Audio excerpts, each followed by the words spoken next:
So in the public-private partnership, the majority issues are information asymmetry because there are a lot of stakeholders. Yes. Government, private parties, contractors, etc., etc. There are a lot of people all around. Financial, economical, transactional, there are a lot of information which flows around.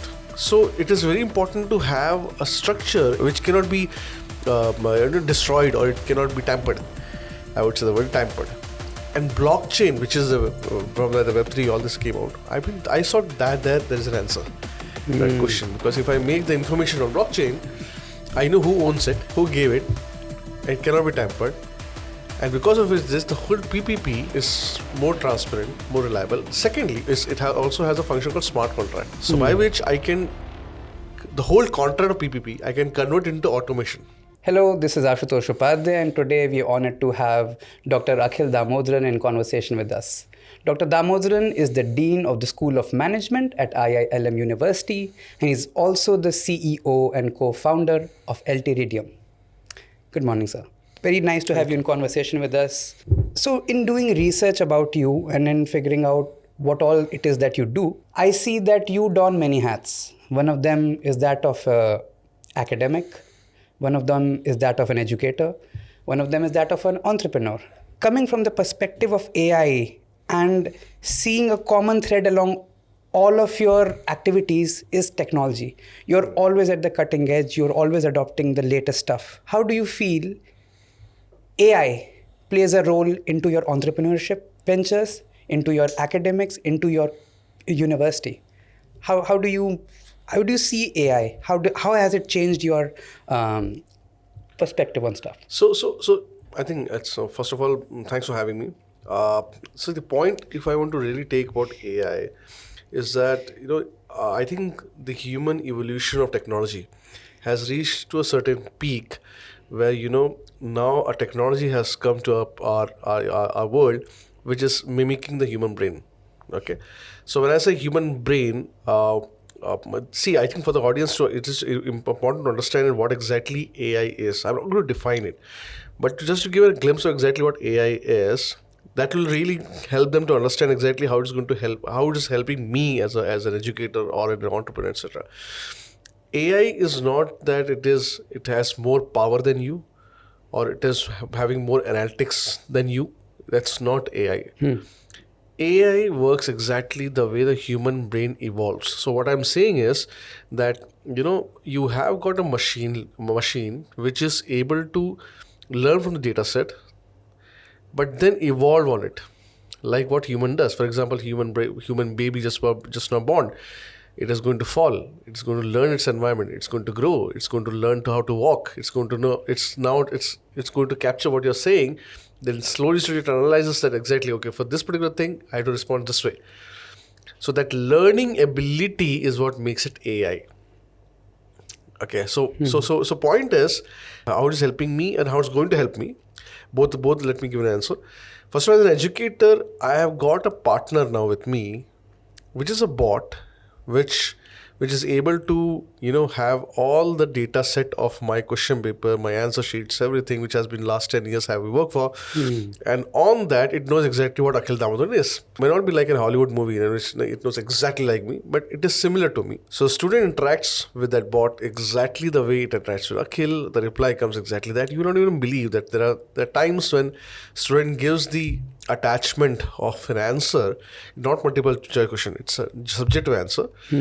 And the bot says that as Akhil Damodharan, you will be getting 5 out of 10 because you're missing these points which Akhil actually generally looks at a question paper. So this evolution is because it has learned what exactly I am, but it's also understood my environment very well. It also understood how exactly I respond, and it has happened only because when the students are giving prompt to it every time, the model matures. Yes. So this ecosystem is what AI is. That's exactly what it is. It's not ChatGPT. It's not the agents. It's not. These are all subcategories of the AI. It can be anything else as well tomorrow. I mean, to achieve that AI today, LLM is what it's doing. Tomorrow it can be something else. Yes. So just to get a point that this is not AI. AI is the ecosystem, and that ecosystem always evolves, matures with the data which it gets. As a startup, for example, I used to work for Web3. So if you look at the technological evolution in the last 20 years, we started with the internet. Okay. The internet, when it came out, it was Web 1, where you can only see what is written. That's all. I mean, you can only see, okay, they have to read, that's it. That's it. Then came Web 2, you can read and write. That is the beginning of social networking. So you're doing Facebook, you're chatting, like for example, Yahoo was Web 1, in which you're writing, so search, you get an answer, that's it. You can't do anything out of it. The Facebook is the Web 2.0 evolution, in which you're reading and writing both. I mean, so you're reading whatever it is, but you're chatting with friends. You're trying to respond to them. That is Web 2. Web 3 is when you read, write, and own. So as I own, now this question is very tricky. Saying people will think that, what do you mean by own? I mean, how can you own? So answer to this question is, if you look at, for example, you have an Apple iPhone. Okay, you take my photo and send it to somebody else. Which is the original one? Now you know what the original one is, but for the fourth person, you don't know what the original photo is. So that read, write, own mechanism of Web3 makes sure that the original copyright always gets stamped with the photo wherever it moves. So that digital copy becomes an asset. You can sell it. You can't sell an iPhone photo at this moment because it can be duplicated. So that is how the business of Web3 started, because people said, now you have a digital asset which can be sold. Okay, because it has a unique ID, it is copyrighted. Not copyrighted, I would say, it is proprietary by a person. I mean, you can say who owns it, right? So I started from there. And to be very frank, my inclination to Web3 was also one of the reasons that I was working for public-private partnership. So in the public-private partnership, the majority issues are information asymmetry, because there are a lot of stakeholders. Yes. Government, private parties, contractors, etc., etc. There are a lot of people all around. Financial, economical, transactional, there are a lot of information which flows around. So it is very important to have a structure which cannot be made into which cannot be destroyed, or it cannot be tampered. I would say the word tampered. And blockchain, which is from where the Web3 all this came out, I saw that there is an answer to that question. Because if I make the information on blockchain, I know who owns it, who gave it, and it cannot be tampered. And because of this, the whole PPP is more transparent, more reliable. Secondly, it also has a function called smart contract. So by which the whole contract of PPP, I can convert into automation. For example, if X amount of work has been done, release money to this person. Now I don't need a middleman to do that, because the smart contract in the blockchain automatically does it. So that's how the startup started, which we are creating smart contracts for different stakeholders, in which there was a wallet and there's a contract between them. And as soon as they execute or get to a certain milestone, the transactions happen accordingly, which used to happen by a third party now. Okay, and apart from that, it records everything because it's part of the documentation. Then when AI came in picture in my life, it changed everything. Because what happened is, after AI, obviously blockchain is giving me transparency and everything, but now I have an agent which advises people what kind of PPP you should go for. What kind of contract you should go for. Get this sample contract. Yes. Okay, you tell the country, tell the state's name. It give you exactly a template what is required to fill the form. And also will tell you what kind of bidding is required. So now I have everything in sync, which is exactly what theoretically people say. Because people say that AI is a technology, but it has to be backed with Web3. Because AI has a negativity, what is called as, it can create anything. Tomorrow you cannot say what is real, what is unreal. Very true. It is the Web3 which has the potential to create an ownership. Remember that ownership I said? Yes. So you can say which is original, which is not original. So this both has to join together, and it's going to join tomorrow. That's no matter what. Okay, and same goes to metaverse for that matter. So I mean, I explored all these areas in different ways. I think we can have more conversation. We can come to that because it looks like I'm the only one talking. No. It's actually a really nice answer, and there's a lot to unpack in that answer. And I'll go basically half the conversation can just be about unpacking that answer and giving details to everyone. Absolutely. So you give us a really good perspective. आपने समझाया कि web 1.0, web 2.0, web 3.0 में difference क्या है, right? तो अब coming as a person who is technically involved in building AI products. I want to give some context about what you said to the audience.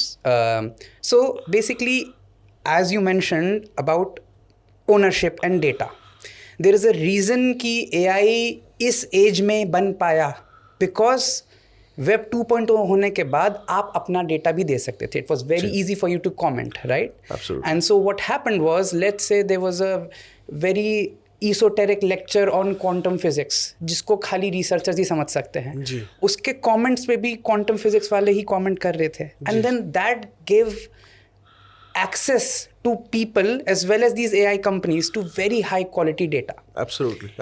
So the three pillars on which AI stands are compute, it's algorithm कि algorithmic improvements होते रहें, and third is actually data, right? So Web 2.0 allowed so much data proliferation to be out there कि उनके पास इतना high signal content हो पाया because AI और हम में लर्निंग में, जैसे आपने हमारी बायोलॉजी की बात करी, हम दोनों की लर्निंग में डिफरेंस क्या है? अगर मुझे आपको कैलकुलस सिखानी है, मान लो आपके बच्चे को कैलकुलस नहीं आती, तो आप उसे 2 बुक्स दे दोगे, 1 बुक दे दोगे, he will practice that and he learn calculus. For an AI model, you have to feed them 1,000 books on the same topic, ताकि वो उसका पैटर्न समझ पाए. So, data, the volume of data and the quality of data is very important for AI, right? And that is a technology that we are all dealing with right now. It's changing the landscape. And then what you're talking about, I want to dive deeper into Web 3.0. I want to dive deeper into what smart contracts are. तो उसमें मुझे आप सबसे पहले, to a layman who does not understand anything, you gave us a very good perspective. I want you to explain to us ये distributed ledger क्या होता है, ये blockchain कैसे काम करता है, और smart contracts और blockchain का what is the relation between the two? Okay, so if I want to get into that, I have to take you almost 10,000 years back. Okay, please do. बहुत रोमांचक कहानी है. ठीक है. तो 10,000 साल पहले क्या होता था कि the first way of doing trade was barter system. ठीक है. सो बार्टर सिस्टम में क्या था कि, मतलब मैं समझा नहीं रहा हूँ, जैसे उस किस्से को आगे बढ़ाने के लिए बोल रहा हूँ कि बार्टर सिस्टम में क्या था, अब मेरे पास कुछ है, आपके पास कुछ है, हमने एक्सचेंज किया and we lived happily ever after. That's how it should be. But then what happened as humans evolved and became society, barter system was incompetent to take care of that because इतना सामान भी हमारे पास नहीं होता, value trade करना मुश्किल था, और हम सोसाइटी से किंगडम में कन्वर्ट हो गए थे. Because this is exactly how the evolution was. We were like small gatherers from their society to kingdom. अब किंगडम आने के बाद क्या हो गया, we realized कि this is not going to work out, ये barter system. So we created coins. अब कॉइन में क्या होता था, every coin had a value which is the value of the material used in that coin. So copper, silver, gold. Okay, अब मैं India की बात कर रहा हूँ. बिल्कुल, ठीक है ना. और भी जगह कुछ होता होगा, मतलब मैं जनरल लेवल पर बोल रहा हूँ. Copper, silver, gold, these are the main ingredients. To make sure the tax system works well, tax system में क्या है, जो भी कोई भी रेवेन्यू कुछ भी कमा रहा है, टैक्स किंगडम पे जाएगा. वो टैक्स सिस्टम का बाउंड्री करने के लिए उस हर कॉइन में देखिएगा उसके साम्राज्य का आइकन होता है. बिल्कुल. उससे ये हो जाता था कि भाई this is a boundary in which this is going to work out. सही बात. उसके आगे उससे वो मटेरियल है, वो कॉइन नहीं है, उस कॉइन का कोई वैल्यू नहीं. It worked out well for some time. Then as we matured and we became global. Now when I'm saying global, we are not talking the globalization of 90s. We are talking global where the ship came into existence and we were going from one country to another through sea. Now trade volume increased so much that taking these coins from one place to another became much more difficult. मेरे audience से सोच रहे होंगे ये blockchain कहाँ बीच में आने वाला, बता दो. ठीक है ना. बट देन यू रियलाइज कि हाँ कहाँ आएगा उस पूरी कहानी में. सो when it became very much huge weight because gold, silver, platinum अपना खुद का density weight है उनका, मतलब coin तो है ही है, उसका weight भी अपने आप में. So it's a huge weight. इनको लेके जाना बड़ा मुश्किल. दूसरा, it also increased कि मतलब चोरी चकारी डकैती सब चीज़ें जो आप कह रहे हो सारी चीज़ें शुरू हो चुकी थी, बिकॉज उनको सबसे आसान था चलती हुई ट्रेन है, मतलब उस समय जो कॉपर ट्रेन्स जो उस समय जो आई थी वो ट्रेन है और शिप है, इनको आराम से इनको रेड कर दो और ले लो, क्योंकि बचाने का तरीका ही था, कॉइन्स और वेरी हैवी, तो निकालना आसान था. So during the late 18th century or early 19th century, when kingdom से हम नेशन इंस्टीट्यूशन में कन्वर्ट अच्छा नेशन तो बने होते हैं, इंस्टीट्यूशन में कन्वर्ट होता है, बैंकिंग इंस्टीट्यूशन हो गया, पॉलिटिकल इंस्टीट्यूशन हो गया, इंस्टीट्यूशन में कन्वर्ट होता है. We also realize let's have paper notes. Now when I say paper note, यहाँ से कहानी शुरू होती है. पेपर नोट क्या है? Paper is just a paper, it has no value.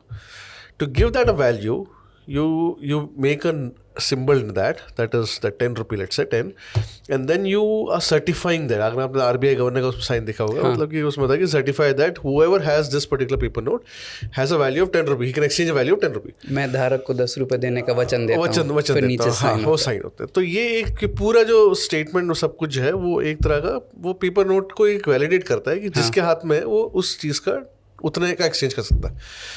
या तो वही खानी ये भी चला अराउंड 80 ईयर्स तक. फिर हम 90s में 90 में आते ही क्या हुआ, एकदम से एक नया आविष्कार हुआ जिसका नाम था इंटरनेट. इंटरनेट ने आते ही क्या हुआ, एकदम से पूरी पूरी पूरी काया पलट दी. इंटरनेट के आते ही लोगों ने रियलाइज़ किया यार अब तो क्या कहते हैं मतलब सारे इन्फॉर्मेशन हम इसके थ्रू कर रहे हैं. Why can we do that in money. Banking जो आपका पूरा जो इंटरनेट बैंकिंग है, तो why can we go internet banking, that's the best way. Cost बच जाएगा, इतना सारा जो पेपर नोट इधर से उधर करना वही बच जाएगा. But you will be amazed to know that internet is the worst form of transaction for money. Why is that?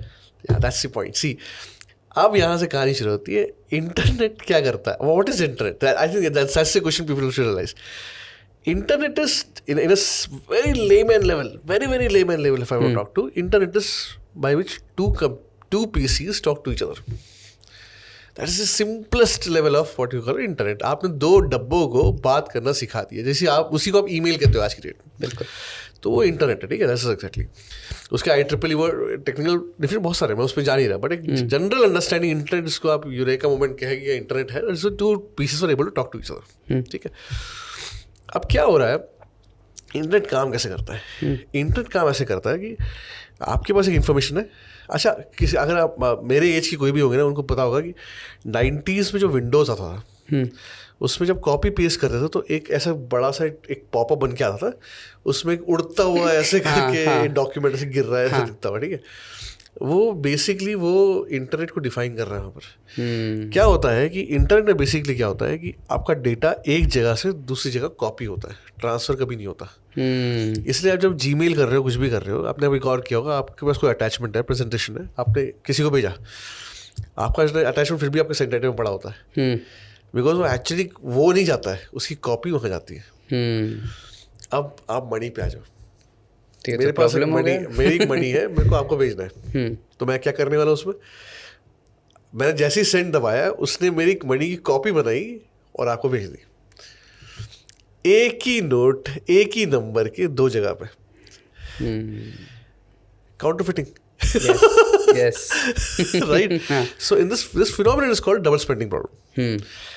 Double spending problem एक बहुत बड़ा प्रॉब्लम है, क्योंकि ये इंटरनेट का प्रिंसिपल पे ही आके अटक जाता है. तो अब या तो इंटरनेट रहेगा या तो ये रहेगा, ये मेरी हालत है. ठीक है. तो अब इसको हटाने के लिए क्या किया, बैंक्स ने कहा देखा ऐसा है, तुमको लगता होगा कि मेरी ज़रूरत नहीं थी, पर मेरी ज़रूरत है, तो मैं सेंटर पे आता हूँ. तो अब क्या होता है कि आप जब पेटीएम करते हो, मैं पेटीएम पे आया था, ठीक है, बिल्कुल, पेटीएम करते हो तो कहता है कि आपने वैसे इनिशिएशन किया 10 रुपये मुझे आपको आपने 10 रुपये मुझे दे रहे. बिल्कुल. तो आपका इनिशिएशन वहाँ से हुआ, बैंक के पास इनिशिएशन आया, बैंक ने अपना लेजर खोला. ठीक है. उस लेजर में देखा ये है आपका अकाउंट, ये है मेरा अकाउंट. मेरे अकाउंट में लिख दिया +10, आपके अकाउंट में लिख दिया -10 और लेजर में. मेरे को SMS आता है 10 रुपये क्रेडिटेड, आपको SMS आता है 10 रुपये डेबिटेड. पेटीएम कुछ नहीं कर रहा है इसमें. तो हम दोनों के ट्रांजैक्शन के बीच में बैंक एक सेंट्रल अथॉरिटी है जो बोलता है कि भाई इनसे काटो और इनके कटा हुआ अमाउंट इनको दो। हाँ, तो ये लेजर, इसी को लेजर कहते हैं। इसी को लेजर कहते हैं। अब आप समझ रहे हो, डिस्ट्रीब्यूट लेजर पे आऊंगा। बिल्कुल, ठीक है, तो लेजर तो बच्चे समझ गए होंगे जो भी है कि लेजर क्या है। तो लेजर इज बैंक का स्टेटमेंट, आपका पासबुक जैसे होता है वैसे एक स्टेटमेंट है, उसमें दिखते हैं ये अकाउंट नंबर। और यही लेजर कई तरह के, फॉर एग्जांपल आपका लेजर है, आपका बैंक स्टेटमेंट, वैसे ही होते होते बैंक का अपना पूरा स्टेटमेंट होगा, उसी तरह से पूरे स्टेट का एक स्टेटमेंट होगा, वैसे कंट्री का होगा। That's how repo rate everything has been calculated. कितना पैसा आया, कितना पैसा गया, दैट्स सिंपल लॉजिक। तो अभी ये काम बैंक करता है, ठीक है। तो इमेजिन करो, अब आपको पैसा इंटरनेशनली करना है, तो कितने सारे बैंक्स उसमें इन्वॉल्व होंगे, कितने लेजर कट्टे इसमें टाइम लगता है। आपने गौर किया हो, जनरल टेक्स टाइम, ठीक है। And amount also has to be given extra, ठीक है। Now comes to the part blockchain. अब क्या हुआ, ये कहानी चलती रही, ये चली 2002 2003 तक के आसपास के टाइम पे। एकदम से क्या हुआ, 2008 में हुआ क्राइसिस, इकोनॉमिक क्राइसिस ऑफ 2008। उस टाइम पे वो क्राइसिस अगर किसी को पता हो, उसको रियल एस्टेट क्राइसिस था। बट उसमें जनरली ये हुआ था कि इन्वेस्टमेंट बैंकर्स एंड बैंक्स का जो पैसा था वो कहीं ना कहीं एक ओवरली एक्सपोज हो गया था रियल एस्टेट में। And when the real estate went down, it literally depleted the economy to a very lower level. बिल्कुल। Specially Europe and America was the biggest impact on this, ठीक है।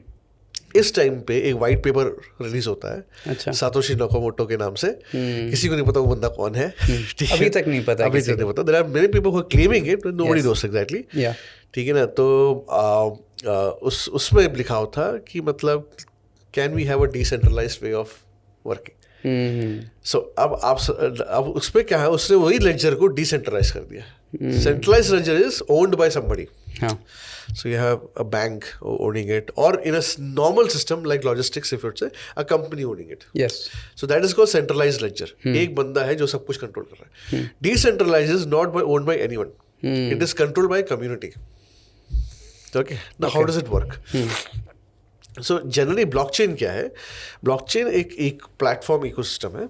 अब उसके अंदर क्या होता है कि जो भी आपका इंफॉर्मेशन जा रहा है, that information will have two parts. First is the ID, the unique ID of that particular information जो create होगा, ठीक है। और उसके पीछे tail and hash होगा, मतलब tail and hash मतलब होगा कि पीछे किससे वो आया, उसका एड्रेस होगा। Okay. That is how this recurrent transparency is being created, कि वो कहाँ से शुरू होकर कहाँ तक गया, वो इन्फॉर्मेशन कहाँ से कहाँ तक गया। For example in a very lemon level, ऐसे आप ATM से 10 रुपये निकालते हो, उसका बैंक को नहीं पता 10 रुपये कहाँ गए। सही बात है, क्योंकि वहीं तक उसकी कहानी थी, उसके बाद तो नहीं पता। ब्लॉकचेन में अगर आप देखो, वो 10 रुपये जैसे ही आपके पास आए, ओनरशिप चेंज हुई, उसका नया एड्रेस आ गया, पर पीछे टेल एड्रेस चिपका हुआ है। Then it goes to this person, then it goes to this person, this goes to, ऐसे पूरे चल रहा है वो। सो बैंक को कभी भी अगर अपना चेक करना हो, उसको पता है वो ओरिजिनेशन उसकी रुपये का वही, और अल्टीमेटली वो कहाँ तक पहुंचा। Complete transparency of the whole, मतलब वो कॉइन कहाँ से कहाँ फ्लोट कर रहा है किसी के, आपको पूरा पता होगा। And it is immutable. अब हाउ इट इज इम्यूटेबल ये बताता हूँ। Because it is in a nutshell, I would say it's like a community of people who have their servers. Server दे रखे हैं ब्लॉकचेन को चलाने के लिए। अब ब्लॉकचेन को चलाने के लिए खूब सर्वर इंजन चाहिए, ठीक है। बिटकॉइन ब्लॉकचेन चलाने के लिए, bitcoin blockchain was the first blockchain. Okay. अब वो बिटकॉइन ब्लॉकचेन क्यों कहते हैं कि उसके वो अब इस पे आता है, ठीक है। तो उसमें हो क्या रहा है, इन्फॉर्मेशन आया, जैसी इन्फॉर्मेशन आएगा सारे सर्वर्स को उसकी कॉपी मिल जाएगी। तो एवरीबडी हैड लेजर, उस लेजर में सबकी कॉपी लग जाएगी। तो जितने डिस्ट्रीब्यूटर में जितने भी आपके सर्वर्स लगे, सबके पास उसकी कॉपी है। किसी एक के पास नहीं, सबके पास कॉपी है। अभी क्या है, सेंट्रल में क्या होता है, एक के पास कॉपी है, गूगल के पास गूगल का कॉपी है, जैसे ना गूगल आपका जीमेल है, तो गूगल ओन्स एवरीथिंग, राइट। यहाँ पर क्या डिसेंट्रलाइज्ड है। So everyone who is part of the community, everybody has a copy, ठीक है। यहाँ तक क्लियर हो गया। मान लो कोई हैकर आया, उसने हैकर आया, उसने कहा कि एक सर्वर है, उसको उसने हैक कर दिया। जैसे ही वो हैक करेगा, क्या होता है, ये सारे के सारे जो सर्वर्स हैं, communicating with each other, copy उनको मिल रही है। जैसे ही वो हैक करेगा, ऑब्वियसली उसको डिस्टर्ब करेगा सर्वर को, उसका लेजर चेंज कर देगा। सारे अदर जो सर्वर्स है वो एक दूसरे से बात कर रहे हैं, वो देखिए इस वाले का जो लेजर है वो हमसे अलग है। और हमारा चेंज नहीं हुआ पर इसी का हो रहा है। हाँ, मतलब उसके वैल्यू मेरी वैल्यू में चेंजेस है, और कम्युनिटी से जब वो वेरीफाई कर रहा है, मेजॉरिटी, उसको मेजॉरिटी चेक कहते हैं, हाँ, तो कह रहे हैं कि majority is equal to me and this is different, तो ऑटोमेटिकली उसकी पूरी लेजर की कॉपी एज इट इज वहां पेस्ट हो जाती है, तो लेजर रिमेन्स सेम।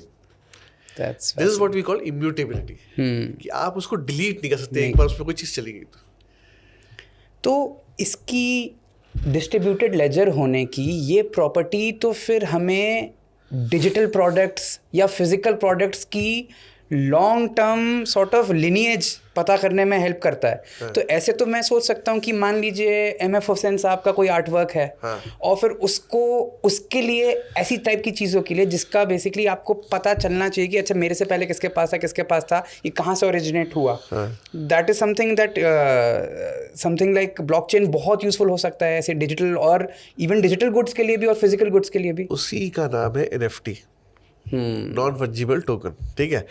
तो क्या हुआ, अब उसी मोबाइल आईफोन वाले पे आते हैं। अब आपने आईफोन से फोटो खींची, उसकी कोई वैलिडिटी नहीं है, मतलब जैसे उसको आपने बेच सकते कुछ ही सकते हैं आप, क्योंकि see somebody is buying something from you is because that something is an asset which is unique. Okay. Assets are generally unique. A land, true. Land की copy नहीं होती है. It's a weird thing to say. I mean, land की दूसरी copy भी है. What do you mean by that? It doesn't matter. So there's a uniqueness called asset.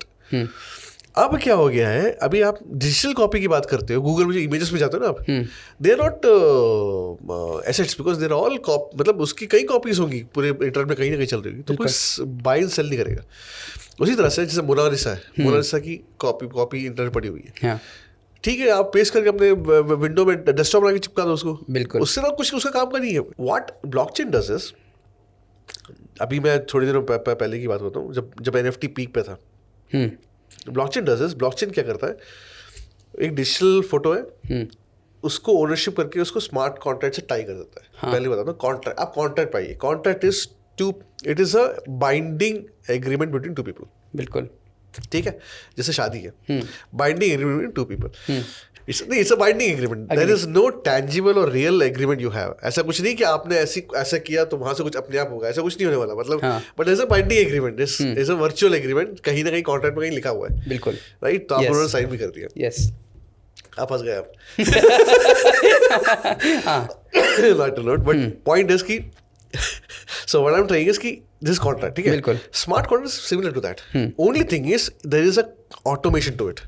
So for example, अब digital photo है, वो डिजिटल फोटो आपके iPhone में, जैसे ही आप ब्लॉकचेन में उसको डालते हो, आप उसको ओनरशिप दे सकते हो कि you are the owner of that particular photo, बिल्कुल। Smart contract can condition that कि जो बंदा मुझे $5 देगा, उसको ओनरशिप ट्रांसफर कर दो, तो देयर इज अ एग्रीमेंट, ठीक है। तो जैसे ही बिडिंग होगी, जो 5 से ऊपर जाएगा उसको वो ट्रांसफर हो जाएगी, सही बात है, कॉपी नहीं होगी, ट्रांसफर होगी, the word is transfer, because is a blockchain, you can copy that image, copy नहीं हो सकता, ओनरशिप रहेगी, तो ओनरशिप एक्सचेंज हो जाएगी दूसरे से, and this is the first time people realize digital business कर सकते हैं पूरी। सो शोले है, जैसे हमारा शोले का पोस्टर था, मुझे याद नहीं कौन सा ब्लॉकचेन था वो, तो शायद अमिताभ बच्चन का ओरिजिनल पोस्टर था वो, जो अमिताभ बच्चन का ही ओन था, ओके, तो उसका वैल्यू इतना हाई इसलिए हुआ क्योंकि अमिताभ बच्चन ओन करते हैं। अब वो प्रूफ किया है, उसका स्मार्ट कॉन्ट्रैक्ट जो पीछे लगा हुआ है उसके, is owned bye Amitabh Bachchan, like Sachin का बैट साइंड होता है, तो ओरिजिनल साइंड, उसकी वैल्यू अलग होती है, बिल्कुल, तो वही चीज अब डिजिटल में पॉसिबल हो गया। So NFT became a bigger market, yes, everybody wants to buy sell in NFT, तो इसमें डॉज कॉइन इलॉन मस्क ने अपना, वो सब बहुत सारी चीजें हुई। अब ये NFT की बात है, बट अब वही बताता हूँ, अब हर ब्लॉकचेन के अपने फायदे नुकसान है। For example bitcoin blockchain financial transaction बहुत अच्छा है, अच्छा, इथीरियम है जिसमें हम लोग काम करते हैं, इथीरियम है, वो स्मार्ट कॉन्ट्रैक्ट्स के लिए काफी माना जाता है, उसमें कॉन्ट्रैक्ट अच्छे बना सकते हो, अच्छा। So everybody has a different portfolio, मतलब उसका कोई ऐसा नहीं कि एक blockchain is fit for all. तो coming deeper into the smart contracts part, आप मुझे बताइए कि जैसे मान लीजिए आपने जैसे कॉन्ट्रैक्ट का डेफिनेशन दिया कि 2 पार्टीज के बीच में एक बाइंडिंग एग्रीमेंट है, ठीक है। अब मान लीजिए उस बाइंडिंग एग्रीमेंट में मैं, और जो आपने ऑटोमेशन की बात करी, तो correct me if I am wrong, तो क्या मैं उसके तहत, मान लीजिए हमारी एग्रीमेंट है कि आप मुझे कंसल्टिंग सर्विसेज देंगे, और मान लीजिए एज पार्ट ऑफ दैट कि उसके कुछ बाइंडिंग क्लॉजेस मेरे हैं कि आप मेरी डेटा अपने पास रखेंगे, आप मेरी डेटा शेयर नहीं करेंगे, right? And so those kind of automations, क्या मैं स्मार्ट कॉन्ट्रैक्ट में वो सब बाइंडिंग चीज़ें, उस स्मार्ट कॉन्ट्रैक्ट को स्मार्ट इसीलिए बोला जाता है कि मैं वो सब चीज़ें एक तरीके से इन्फोर्स करने का ज़्यादा मुझे वो टूल्स दे रहा है। Absolutely now I tell you one thing, आपने जो बोला वो पॉसिबल है, पूरा पॉसिबल है, बट ओनली थिंग इज जब पूरा इकोसिस्टम ब्लॉकचेन में हो, जब आपने कहा कि डेटा मेरा किसी और के पास ना जाए, पर ये ऑब्जर्व कौन कर रहा है? ये ऑब्जर्व करने के लिए वो डेटा भी ब्लॉकचेन के अंदर होना चाहिए। बिल्कुल। तो होल पॉइंट इज, जैसे मैं पीपीपी की बात करता हूँ उस समय, कि जो पूरा एंटायर सिस्टम अगर मेरे ब्लॉकचेन के अंदर नहीं है, तो फिर मैं क्या कर रहा हूँ उसको, मतलब फिर हाफ बेक्ड स्टफ है। बिल्कुल। तो मुझे पूरी मॉनिटरिंग अगर रखनी है, या मुझे बोला कि ये चीज़ हो ये चीज़ ना हो, तो पूरा सिस्टम मेरा ब्लॉकचेन में होना चाहिए। अब उसी पे वापस आता है ब्लॉकचेन पे। तो डिस्ट्रीब्यूशन का तो समझ में आ गया आपको, क्योंकि बहुत सारे सर्वर्स हैं, दे कॉपी ईच अदर। एक क्वेश्चन सबने किसी ने पूछा नहीं, आपके मन में आया होगा, लोग अपने सर्वर दे क्यों रहे हैं? क्योंकि डिस्ट्रीब्यूटर सेंट्रल में क्या है, जैसे गाय और Google somebody who is giving money to have the service. Distributor तो कम्युनिटी है, आप भी लगाओ, ये लगाए, कोई भी लगा सकते, तो लोग ऐसे ब्लॉकचेन में दे क्यों रहे अपने सर्विस को? That is where the coin comes in picture. तो सातोशी नाकामोटो ने क्या किया था कि just to make sure this whole server system works and people will come with more community, he created coins inside it, जिसको आप cryptocurrency कहते हो। अच्छा, ठीक है। Now those coins were created कि जब वो इन्फॉर्मेशन आता है उसको ब्लॉक में कन्वर्ट करना होता है, सर्वर्स ब्लॉक में कन्वर्ट करते हैं, तो every server compete to create that block. ठीक है, वो ब्लॉक जो पहले क्रिएट कर लेगा उस सर्वर को एक कॉइन मिल जाएगा। तो ये सर्वर के पीछे बैठे लोग थे, वो बैठ के बिटकॉइन कलेक्ट करते थे। ओके, ये गेटिंग द पॉइंट। और पहले अब कितनी सच्चे मुझे पता नहीं, रूमर भी हो सकता है कि पहले जो बिटकॉइन थे उसे पिज्जा खरीदा जाता था। ठीक है ना, but I have no fact on this, but ऐसा होता था क्योंकि वैल्यू कुछ थी उसकी खास। तो मतलब बेसिकली इस स्ट्रक्चर से क्या हुआ कि मैं एक पर्सन हूँ जिसके पास कंप्यूटर्स या सर्वर कैपेसिटी है स्पेयर, तो मुझे इंसेंटिवाइज करने के लिए कि भाई तू अपने सर्वर दे दे, इस सर्वर के प्रोसेसिंग से हमारा सिस्टम ज़्यादा रोबस्ट होगा, और आपको उसके बिहाफ पे एक कॉइन मिल जाएगा जिसको आप अपनी वैल्यू के लिए ट्रांजैक्शन कर सकते हो। बिल्कुल। अब वही कॉइन जब एक्सचेंज में चला गया, they created something called as web exchange, उस दिन से इसका नाम पड़ गया क्रिप्टो करेंसी। तो बिटकॉइन एक करेंसी है, इथीरियम एक करेंसी है, और डॉज कॉइन एक करेंसी है, बहुत सारे इन नंबर ऑफ करेंसीज हैं। अब ये करेंसी ब्लॉकचेन के बिना कुछ नहीं है। मैं वही बोलना चाहता हूँ, मेरी जर्नी से मैंने ब्लॉकचेन स्टार्ट किया। ब्लॉकचेन नहीं समझ में आया तो क्रिप्टो करेंसी कुछ नहीं है इसके आगे। सही बात। ये क्रिप्टो करेंसी ही है जो पूरे इकोसिस्टम में ट्रांसफर हो रही है, ट्रांजैक्शन हो रही है, सब कुछ कर रहा है, वो रिकॉर्ड सब कीपिंग सब वही कर रहा है, ओनरशिप ट्रांसफर हो रहा है। अब वो कॉइन जो है, वो कॉइन आपके पास है, आपसे वो मेरे पास आएगा, तो ओनरशिप चेंज होगी, कॉपी नहीं करेगा वो। ट्रू। ठीक है, तो आपके पास टाइमिंग है, टाइम स्टैम्प है, ये करेंसी कब बनी, कब गई, ओनर कौन बना। तो उस सिस्टम में आप देखिए, सबको पता है कि कॉइन किस किस के पास है, कोई थर्ड पार्टी करप्शन नहीं कर सकता, कोई मिडिल मैन यहाँ ब्राइबरी ले सकता, कुछ पॉसिबल नहीं है। इसी वजह से एक नया डिराइव्ड फॉर्म आया जिसको लोग कहते हैं CBDC, central bank digital currency. I was gonna ask you about that, because मेरा ये क्वेश्चन इससे रिलेटेड ये भी है कि does that defeat the whole point of being decentralised? एक जगह डिसेंट्रलाइज्ड और एक जगह सेंट्रल बैंक, मतलब how do you think of this? एक CBDC के बारे में आपका पर्सपेक्टिव क्या है? या मैं ये चीज़ क्लियर कर दूँ आपको कि मैं खुद डिसेंट्रलाइजेशन पे इतना ज़्यादा एफर्ट नहीं लगाता। अच्छा, उसका रीज़न बता रहा हूँ क्यों। टीचर होने के नाते ना इकोनॉमिक्स भी समझ में आनी चाहिए। ठीक है, तो डिसेंट्रलाइज्ड इकोसिस्टम पे अथॉरिटी कौन है, फिर ट्रस्ट किसका है? ठीक है, तो blockchain as a system is decentralised, not as an economics is decentralised.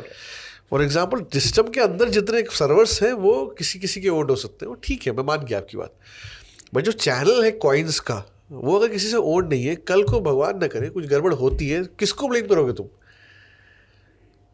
और दूसरी बात, उसकी वैल्यू अल्टीमेटली इकोनॉमिक्स क्या कहते हैं, करेंसी की वैल्यू आपकी इकोनॉमी की वैल्यू से रिफ्लेक्शन करनी चाहिए, प्लस माइनस हो सकता है। बिल्कुल ऐसा नहीं हो सकता कि आपकी इकोनॉमी की वैल्यू कुछ नहीं बची हुई है, बिटकॉइन 81 लाख में जाके बैठा हुआ है, that doesn't make sense.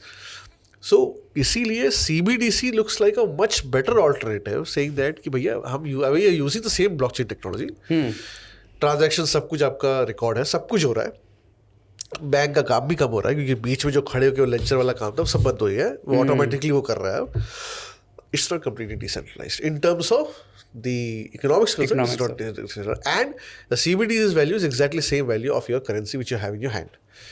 SBI का जो आता है CBDC का, तो उसमें अगर ₹1 लिखा तो वो ₹1 आपके ₹1 जो आपके सिक्के होते हैं उसके बराबर ही उसकी वैल्यू है. वही ट्रांजेक्शन आप कर सकते हो.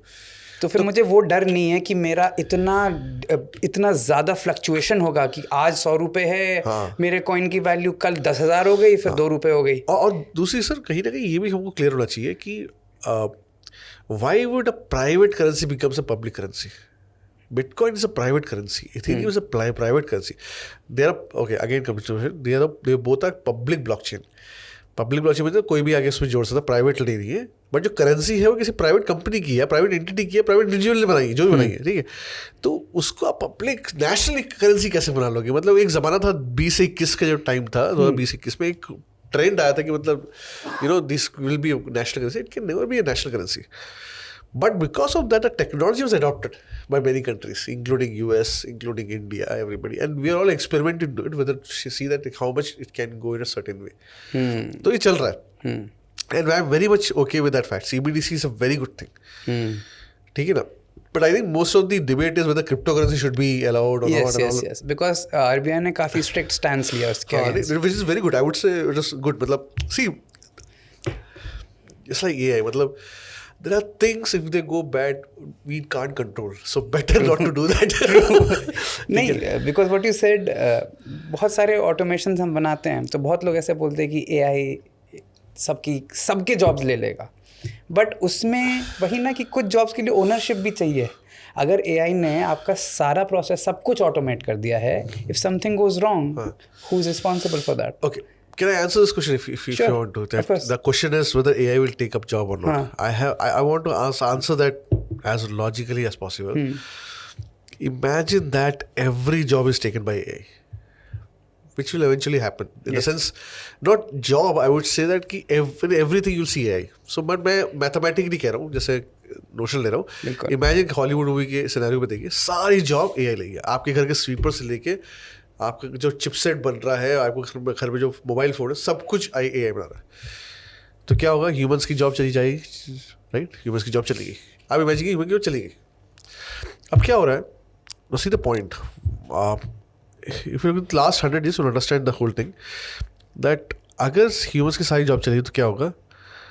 सबसे पहले जो मार्केट है, मार्केट में पैसा, स्पेंडिंग पैसा जो है कम हो जाएगा, कंजम्पशन. बिल्कुल. बिकॉज अल्टीमेटली ह्यूमन से आ रहा है. ह्यूमन स्पेंड करता है. मुझे एक्सपीरियंस चाहिए, मुझे आईफोन चाहिए, मुझे एक्सपीरियंस चाहिए, मुझे फूड चाहिए, ये सब चीज़ें तो कंजम्पशन है. अब जब मेरे पास सैलरी नहीं है तो मेरा कंजम्पशन भी कम हो रहा है. अब कंजम्पशन कम होगा तो मार्केट नीचे गिरेगा. AI प्रोडक्ट ला सकता है, AI अल्ट्रा इन प्रोडक्ट ला सकता है, अल्ट्रा कॉस्ट इफेक्टिव प्रोडक्ट ला सकता है, पर वो खरीद तो नहीं सकता, कंज्यूम नहीं कर सकता. मतलब I say to my students also the same thing, that AI can make the best TV in the world but it can never watch it for you. True. Right? Yeah. तो humans को job देना economy के लिए, को balance रखने के लिए ज़रूरी है. ये इंडस्ट्री को ही पता है. ठीक है, इंडस्ट्री को ही पता है. और अगर ऐसा नहीं होता तो इंटरनेट ने भी बहुत कुछ कर दिया होता. ठीक है, या उससे पहले विंडोज़ के टाइम पे भी जब ऑपरेटिंग सिस्टम्स आया था तब भी बहुत कुछ हुआ होता. Ultimately humans win. It's not because humans are better and they are doing something great, ऐसा कुछ नहीं. The best way the economy can have a balance is by having AI as your armour. Like for example Iron Man देखिए आपने. बिल्कुल. बस वही true है. मतलब when you take AI like a Jarvis, then both are happy. If you remove Iron Man, Robert Downey junior, if you remove that, वो Jarvis अकेला कुछ नहीं है. वो एक स्टैंड लोन था. धीरे धीरे उसकी वैल्यू कुछ नहीं बचेगी. There is no way he is getting response from somebody, he is not getting anything from the market. खत्म हो जाएगा. तो पॉइंट ये है कि AI और human being are like armours together. It is going to be that way. क्या danger क्या है? डेंजर क्या है ना कि you also you better know about it. AI जिस इवोल्यूशन से आगे बढ़ रहा है, मुझे उससे दिक्कत है, मतलब इन द सेंस क्या है ना कि because it is powered by a lot high advance infrastructure. Yes. When I say it is similar to human brain, it is only similar to human brain in terms of evolution, not time of evolution. Yes. Yes. मतलब for example आप 600 years में जितना evolution कर रहे हो intellectually, वो 2 साल में कर रहे हैं. सो द पॉइंट इज, मेरे को उस पर डाउट लगता है कि आगे चल के क्या, what kind of job will be remaining, because ultimately humans will have job, I know that. Yes. But वो disruption जोल्ट आएगा वो कैसा होगा? हाँ. And especially I'm very glad आप कॉन्वर्सेशन को इधर ले आए, बिकॉज मैं इस थ्रेड पे बहुत डीपली जाना चाह रहा था. Because I know that you mentor startups, I know that you run incubators inside your university, और as a startup owner myself who has ambitions of making it big, मैं ये समझना चाहता हूँ कि हम ये डिफरेंट टेक्नोलॉजीज़ को लेवरेज करके, मान लीजिए अब क्या था कि पहले मुझे ग्राफिक डिज़ाइनर सेपरेट 5 रखने पड़ते थे एक बेसिक पोस्टर बनाने के लिए. अब क्या है, मुझे 2 लोग जिनको पता है वो, पर उन लोगों को टेस्ट होना चाहिए. AI मैंने जितना देखा है वो टेक्नीशियन का जॉब ले रहा है, क्यूरेटर का नहीं. ओके. अगर पहले जैसे आप म्यूज़िक बनाना चाहते थे तो आपको कंप्यूटर्स अच्छे से आने पड़ेंगे तो आप म्यूज़िक बना पाओगे, आप कंप्यूटर्स अच्छे आएंगे तो आप ज़्यादा वो कर पाओगे. एंड उसके टेक्निकल डिफ़िकल्टी जो थी कि फोटोशॉप को सीखना खुद में ही, एब्सोल्युटली कैनवा इसीलिए आया था. एब्सोल्युटली. कैनवा के जो फाउंडर थी, शी वाज द ट्यूटर, वो फोटोशॉप की ट्यूटर थी. उन्होंने देखा 6 महीने लगते थे बच्चों को फोटोशॉप समझने में, so then she was like we'll make something easier. But अंत में द टेस्ट, जैसे आप बोल रहे हो, the choice of what to make will come from the human.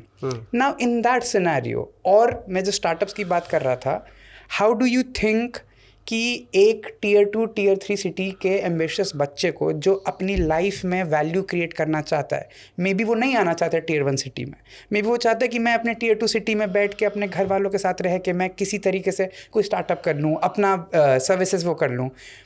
What would you advise him कि AI की एज में वो टेक्नोलॉजी को कैसे लेवरेज करके अपने इकोनॉमिक सिचुएशन को बेटर कर सकता है?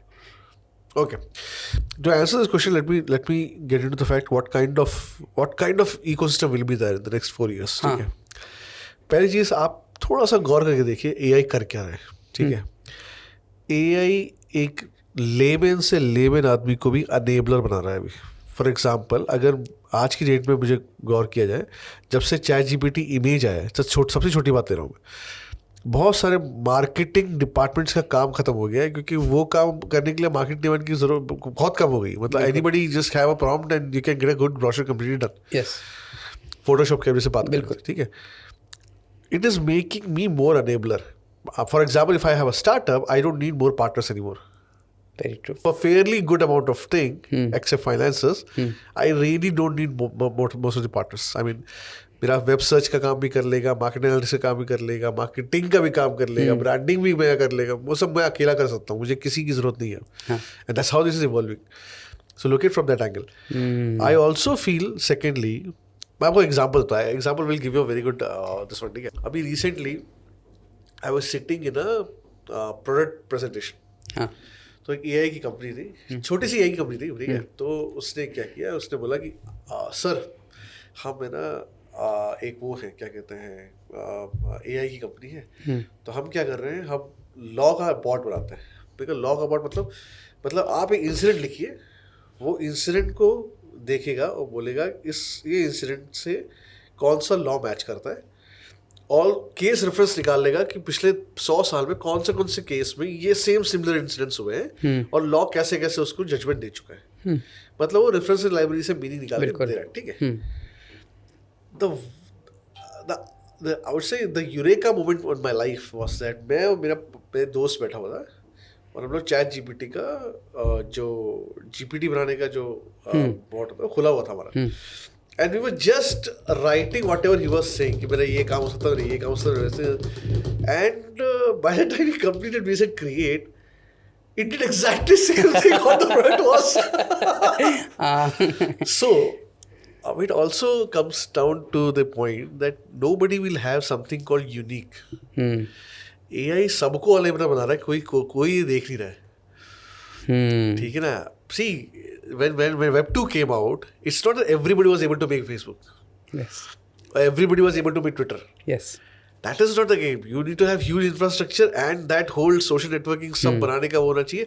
और कई कई कई आई थिंक फेसबुक के आने के भी कई साल बाद वो छोटे लेवल पे लोगों के पास आ गया कि सोशल नेटवर्किंग कैसे, चैटिंग सिस्टम कैसे बनानी है, ऑल दिस थिंग 5, 6, 7 के आसपास, ठीक है. बट फेसबुक के टाइम पे नहीं था. So everybody had something to say कि मेरे पास कुछ है जिसके मैं लाज हूँ. आप एआई का देखो कर क्या रहा है.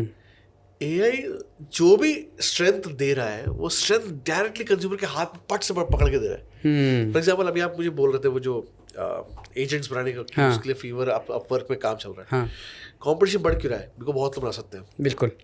एक टाइम पे ऐसा हो जाएगा कंज्यूमर भी समझ जाएगा यार सब्सक्रिप्शन मेरा इतना ही कर रहा है. ये गेट द पॉइंट. सही बात. तो एआई मेरा ये प्रॉब्लम भी है एआई के साथ. सो मैं इसलिए बोल रहा हूँ ये बात है क्योंकि एआई आना problem majority of the ecosystem education में ये हो रहा है कि एआई आना चाहिए.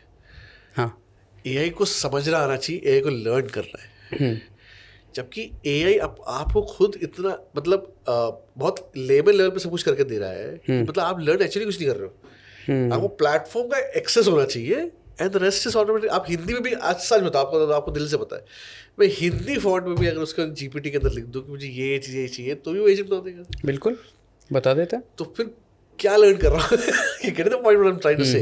So there is something called proprietarily I'm learning something जो दूसरे को नहीं आता या दूसरे को एफर्ट लगाना पड़ेगा, कुछ नहीं है. ठीक है. सो मेरा पॉइंट ये है कि आने वाले कल में AI as an ecosystem is going to spread across the nation like anything. Second और थर्ड ईयर के जो बच्चे हैं वो क्या करेंगे? मैं क्वेश्चन तो उल्टा करता हूँ. आपने ओटीटी देखा है और पेटीएम, ये दोनों मेरा बहुत एग्जाम्पल. हर कोई सोचता है इंटरनेट कैसे पहुँचे रूरल तक, कैसे पहुँचे रूरल तक. किसी को रियलाइज नहीं हुआ इंटरनेट पहुँचा था, पेटीएम पहुँच गया. एक्चुअली इंटरनेट नहीं पहुँचा, but Paytm was a good enabler for people for doing the transaction. They adopted so easily. Right. Same goes to OTT. अगर आप ओटीटी का देखोगे, ओटीटी भी कई थर्ड टीयर सिटीज तक जा चुका है. लोग उसके लिए इंटरनेट ले रहे हैं, अदरवाइज इंटरनेट का उनको कोई मतलब नहीं है. उनको बस ये कि यार मेरा कंटेंट वहाँ से आता है. वो वेब सीरीज मुझे वो पसंद है. You getting. आजकल जो बीटेक थर्ड टीयर बच्चे, सेकंड ईयर के बच्चे कर रहे हैं, उनको वेब सीरीज सारी पता है. राइट. क्योंकि वो ओटीटी में कंजम्पशन ले रहे हैं, उनका इंटरनेट कंजम्पशन वहाँ से आ रहा है. और इसीलिए प्राइवेट कंपनीज वहाँ इंटरनेट लगाने को तैयार है, क्योंकि पहले वो इंटरनेट लगाने को लॉजिक समझ में आता कि इंसेंटिव कुछ था नहीं. अब वो कंटेंट से मिल रहा है. कहने का मतलब ये है एआई जो जैसे चैट जीपीटी है, ये लोग ब्लॉकचेन की तरह नहीं है. They are not like a shadow technical platform जो दिखने में कुछ नहीं है. ये दिखने में इतना अच्छा है, एक्सपीरियंस लोगों को दे रहा है कि आपको कुछ नहीं करना पड़ेगा थर्ड और सेकंड टीयर तक जाने के लिए. ये अपने आप ही ऐसे स्प्रेड करके जाएगा, आप देखते रहोगे. Please understand there is a difference between blockchain and AI. Blockchain was a backend solution. वो दिखने में अच्छा नहीं है. तो क्या कंज्यूमर अडॉप्ट नहीं करता उसको इंडस्ट्री अडॉप्ट कर ले वो नहीं पता, पर कंज्यूमर अडॉप्ट नहीं समझ में नहीं आता कि मैं क्यों कर रहा हूँ. तो वो टॉप डाउन ट्रिकल, उसका अडॉप्शन ऐसे होता है. ब्लॉकचेन का एआई क्या है, वो फ्रंट फेसिंग है. मतलब वो आपको मतलब ना कैसे बिजनेस करते हैं ना, वो प्रोडक्ट एक्सपीरियंस दे रहा है आपको. बिल्कुल. तो कंज्यूमर अपने आप उसको अडॉप्ट करता है. तो मैं उसी लास्ट में आ रहा हूँ, सॉरी खत्म नहीं. बिल्कुल कि मेरे को प्रॉब्लम दूसरी है. मेरे को प्रॉब्लम ये है, consumer of AI will eventually happen. You don't need to do anything for that. Yes. It's like internet time. मतलब इंटरनेट कभी स्प्रेड नहीं हुआ था. It was always Google, Facebook, ये प्रोडक्ट ने इंटरनेट को पुश किया because they were giving experience to somebody. Yes. ठीक है. एआई अपने आप experience, ChatGPT is experience for you. ठीक है. और क्लॉड एआई और ऑल दिस यार एक्सपीरियंस टू यू. आप क्लिक करते हो, आपको जो आंसर आता है ये गिव्स यू एन एक्सपीरियंस. तो वो जाएगा धीरे धीरे. प्रॉब्लम है क्या जॉब रहेगी और क्या नहीं रहेगी. द पॉइंट इज बच्चों को क्या पढ़ना चाहिए. That's the point. I would really think, my view is, as next 4, 5, 6 years going to be, you will find more smaller companies coming up in prevalence, which work like freelance. Because now that, for example, अगर मुझे movie बनानी है, 10 seconds का मुझे slot जो देता है, prompt में अच्छा खासा मूवी बनाता है वो. बिल्कुल. 4 साल के बाद सोचो क्या होगा. सो किसी बंदे को अपने ऐड बनानी है, वो एक साइट पे जाएगा, जैसे आप अपवर्क की बात कर रहे थे. बिल्कुल. वो देखेगा चीपेस्ट कौन जो मुझे बना के दे सकता है. ठीक है. मुझे टाइम स्पेंड नहीं करना उसमें. सो दैट बड़ी बड़ी जो एक एजेंसीज होती है ना, वो मुझे ऐसा लगता है वो एनवायरनमेंट कम होने वाला है. बिल्कुल.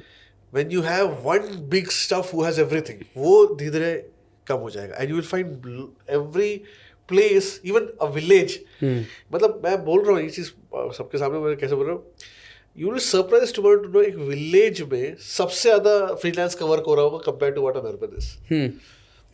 You getting what I'm saying? Yes, Because yes. सब कुछ remote है. मेरे को ज़्यादा knowledge की ज़रूरत नहीं है. Creativity is my every strength. Now, Yes. a human will have only one thing called creativity. आपके पास स्ट्रेंथ सब कुछ है. How you creatively uses what, for example chat GPT. बिल्कुल. जीपीटी बनाना कोई बड़ी बात नहीं है. हाँ. How creatively you create a GPT which mind blogging, क्योंकि ऐसे कई जीपीटी से जो देख लो अरे कैसे बना दिया उसने. हाँ. जबकि उससे प्रॉम्प्ट यूज किया है. बिल्कुल. देखिए ना, बट वो बनाया जिस तरह से दैट हिट्स यू, अरे यार कैसे बन गया चीज. So creativity will be the only qualification which will actually make the person survive to the next level.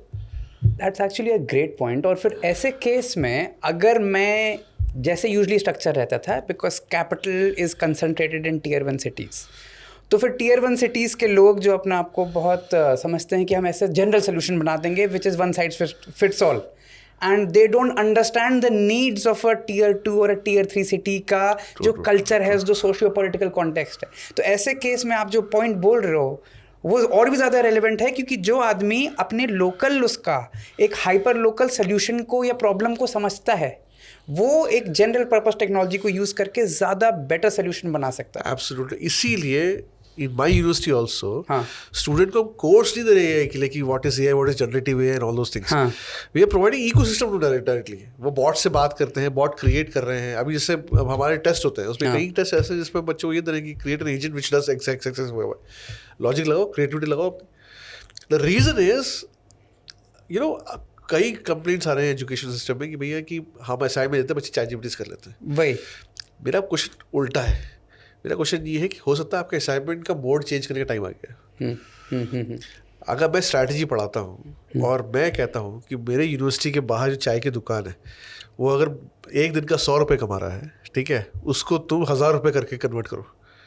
Chat GPT अपने आप तो कुछ नहीं कर लेगा. सही बात. चैट जीपीटी से उसको एडवाइस दे सकता है, क्या तो अप्रोच कर सकते हो. उसको जाना पड़ेगा चाय वाले के पास, उसका एनवायरनमेंट देखना पड़ेगा, फिर चैट जीपीटी से इंटरेक्ट करना पड़ेगा, फिर दोनों के बीच कोई रिस्पॉन्स होगा, कुछ आइडिया निकलेगा, उसे बताना पड़ेगा चाय वाले को, वो इसे इम्प्लीमेंट करेगा, फेल होगा, पास होगा, ये होगा, वो होगा, लास्ट में 1000 तक जाएगा. That assignment gives a much bigger value to the student. First, उसका confidence to start a startup becomes much higher. Second, उसका जो पब्लिक स्पीकिंग स्किल है लोगों के साथ जो सबसे इंपॉर्टेंट है वो बढ़ जाता है. तीसरा, चैट जीपीटी उसका एनेबलर का काम कर रहा है, कोई कॉपी पेस्ट नहीं, कुछ नहीं, और दिमाग से लगाना है, ऑप्शन ही नहीं है उसका कोई. सो मेरा पॉइंट ये है कि the time has come to change the way we educate people. Yes. Okay, and ChatGPT is just a name. I'm saying it's a very good enabler. AI is a very good enabler for students. उनको data से access मत कम करो. मेरे को समझ में ये था कि डेटा से एक्सेस कम करके क्या मिल जाएगा. वो डेटा दो, उसको एक्सेस दो पूरी तरह से. But what is you evolve in terms of the way you test them. Yes. For example, हमारे यहाँ पर हमने एक GPT बनाया है which is a simulation. तो हमने क्या किया कि जीपीटी को मतलब उसमें गेम एंटर दबाओ तो वो एक सिनेरियो देगा कि आप एक $1 बिलियन कंपनी के सीईओ, आपको शेयर प्राइस अभी ये है, आपकी कंपनी में ये हो गया, डेटा थेफ्ट हो गया, और टाइम्स में ये हेडलाइन आई है, पीआर वाले आपके पीछे पड़े हुए हैं, मार्केटिंग वाले पैनिक में हैं, ये है वो है, क्या करोगे. अब आपको है ना पूरी से आप GTA खेला है, बिल्कुल ओपन सिनेरियो दे रखा है आपको पूरा तरह से. Any rule you can put up but you only have 10 steps. Any rule. मैं उस समय बैठ के मैं ये भी लिख दूंगा ना कि फायर द बोर्ड, तो वहां से पलट के एक एंग्री टोन में आने लगा, who are you to fire the board, you are going to fire me, I hired you yesterday to solve the problem and you are going to fire me. बच्चा एकदम से पैनिक होता है, यार ये कैसे हो गया. It's a good simulation of a real business environment. तो वो सिमुलेशन कैसे बनाया. जीपीटी मुझे अनेबल कर रहा है, पर एज अ टीचर अगर मुझे बिजनेस पॉलिसी स्ट्रेटजी नहीं पता है, मुझे बोर्ड की फंक्शंस नहीं पता है, मैं सिमुलेशन कैसे बना लूंगा. True. True. So that's exactly I'm saying. The creativity and your inner maturity, the experience which you have is going to the biggest strength which is going to have, which make the product a reality. That AI is what going to do it. अब मुझे demo बनाना है, incubation मेरी team है. हाँ.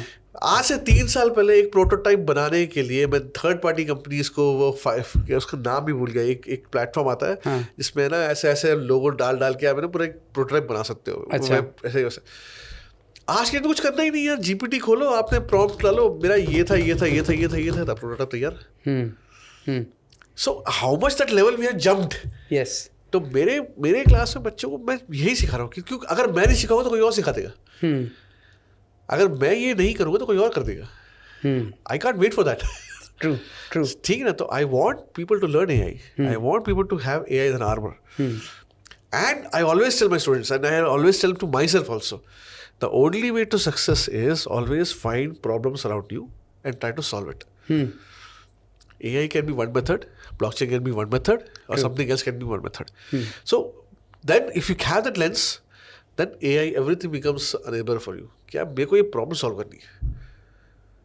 That's brilliant. And on that note, मैं इसी question को थोड़ा मैक्रो लेवल पे अगर आपसे पूछूं कि do you think the India has a lot of tech talent. Some of the best tech talent in the world is in India. ठीक है.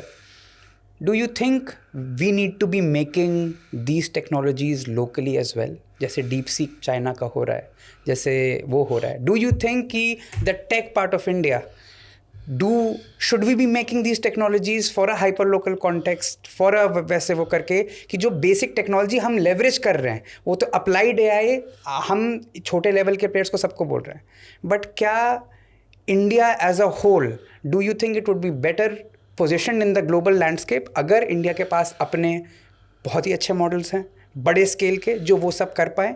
Do you think competition in that regard is futile और pointless है, या point मतलब उसका point है? आपको क्या लगता है? How do you look at it? या देखो, again if you look at, I think from let me put from where you coming from. अभी करेंटली कॉम्पिटिशन चल रहा है LLM का, थ्रू आउट वर्ल्ड चल रहा है. बिल्कुल. ठीक है. तो it's not only India, through out world is moving कि भैया which is making the best LLM. ठीक है. तो DeepSeek का अलग चल रहा है, ChatGPT अलग चल रहा है, एंथ्रोपोनिक्स अलग चल रहा है. Many which is going for. I don't really feel that next 5, 6, 7 years के बाद it will boil down to few. Okay. It will boil down to few because generally क्या होगा, otherwise I imagine करो, look at a ideal scenario. एक अच्छा feature मेरा इस वाले में है, एक अच्छा फीचर मेरा इस वाले में है, एक अच्छा फीचर मेरा इस वाले में, एक अच्छा फीचर मेरा इस वाले में, चारों को सब्सक्राइब करना है. As a consumer it's a burden on me.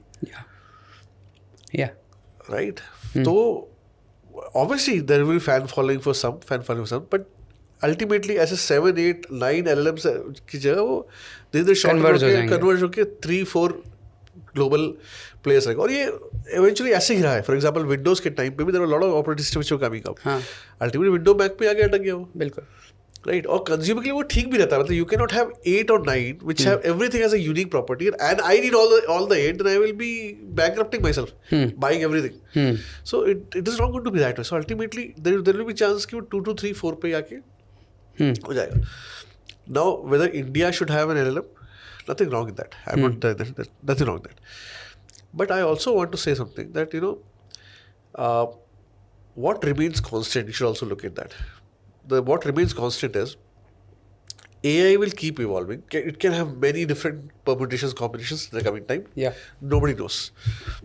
But one thing I know, the demand for semiconductors, demand for hardware, demand for energy.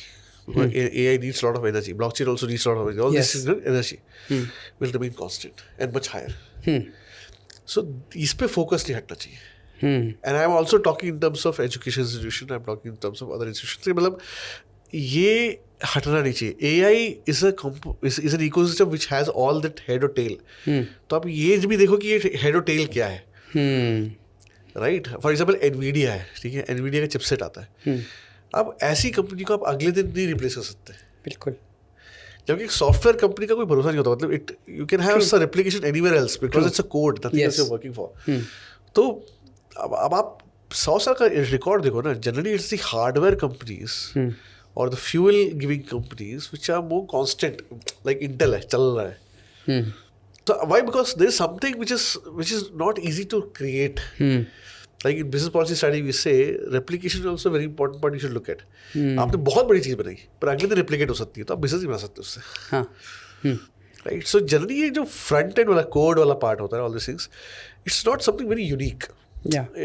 ठीक है आपका कोड यूज किया किसी और के कोड से भी एक्सपीरियंस वही दे रहा है तो कंज्यूमर को फर्क नहीं पड़ने वाला फिर. और AI as the models get better, the cost of code is coming down to the point where some tools are there जो कि immediately web app बना लेते हैं. Immediately बना तो मतलब बट मेरे को लगता है कि आप बनाइए वो अच्छा चल रहा है आपका मिशन है अच्छी तरह से बट आई वुड से कहीं ना कहीं the bottleneck is data centres.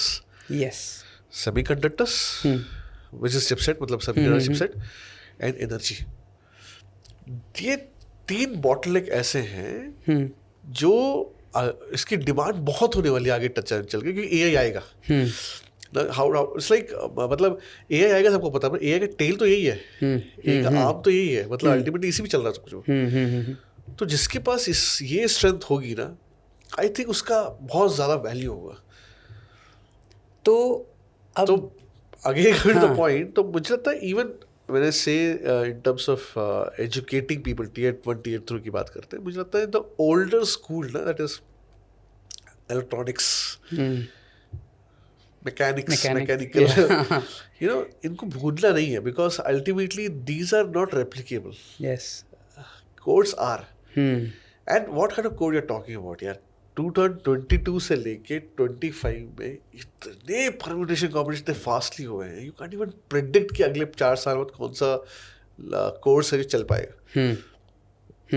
तो आई थिंक थोड़ा फोकस इस पे करें जो रेप्लिकेट पॉसिबल नहीं है. AI कुछ भी कर लेगा.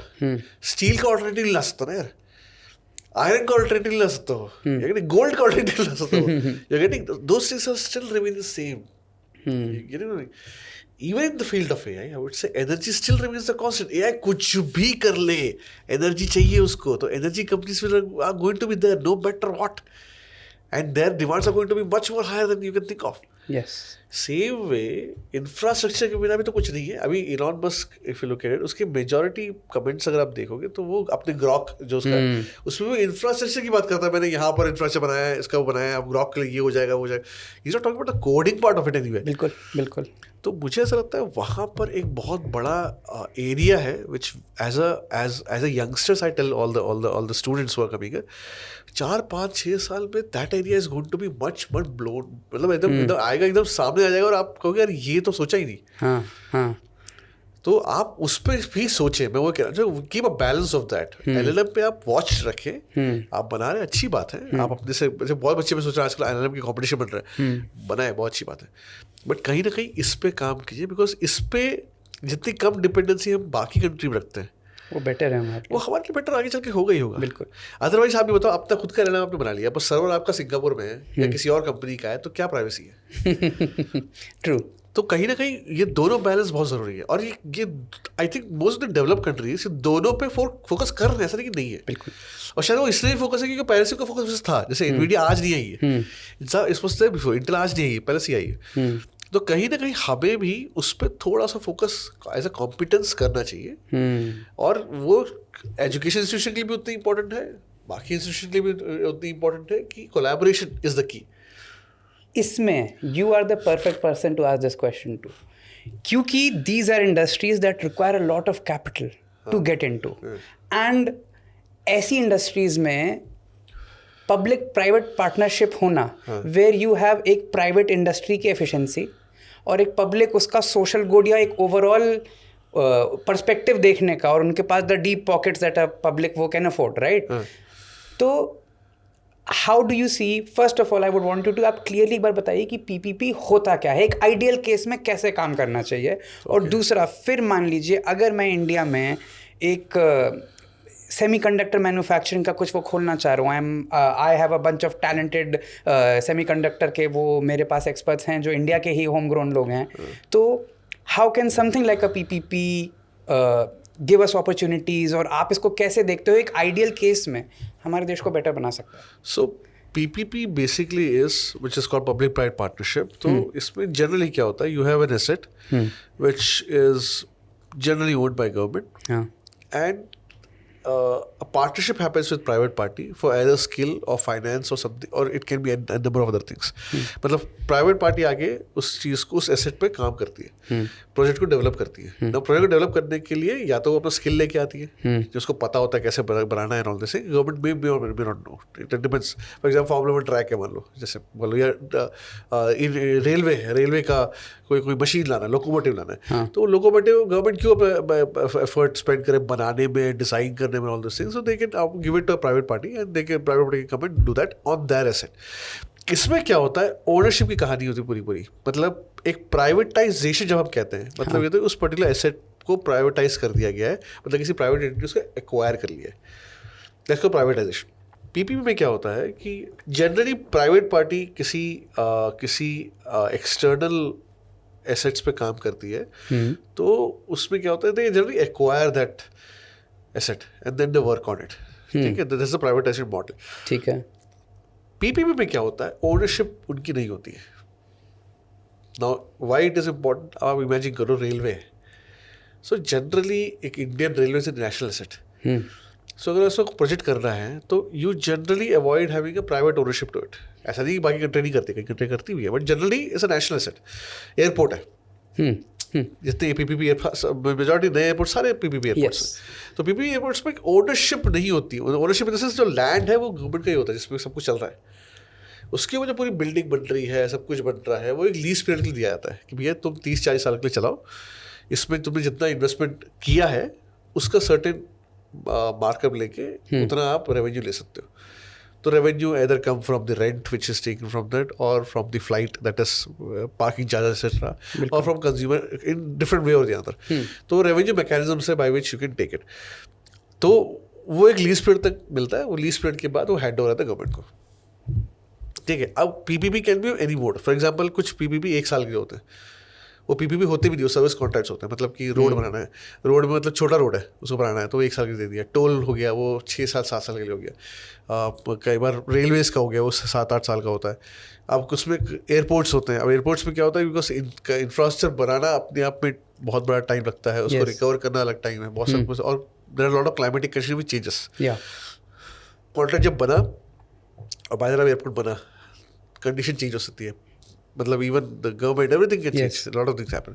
So generally airport is a long lease contract. So long lease मतलब generally वो 30 years का होगा, 50 का होगा, 100 years का भी होता है. ठीक है. तो उतने दिन के लिए आपको मिलता है, उतने साल के लिए आपको मिलता है प्राइवेट पार्टी को. प्राइवेट पार्टी बिल्ड करे, इन्वेस्टमेंट करे, और वो गवर्नमेंट को दिखाती है उतना कितना इन्वेस्टमेंट हुआ है. उस हिसाब से सर्टेन अमाउंट एक्स्ट्रा करके जो भी मार्कअप होगा, they can recover the money. Okay, that is how it works. Like toll, आप टोल में क्या करते हो, टोल चार्ज लेते हो, जब वो बराबर हो जाता है, जब आपको टोल इक्वल हो गया आपकी इन्वेस्टमेंट से बोलोगे, तो फिर आप हैंड ओवर, तो फिर टोल हट जाता है वहाँ से. सेम वे, तो majority PPP works in the same manner. ठीक है.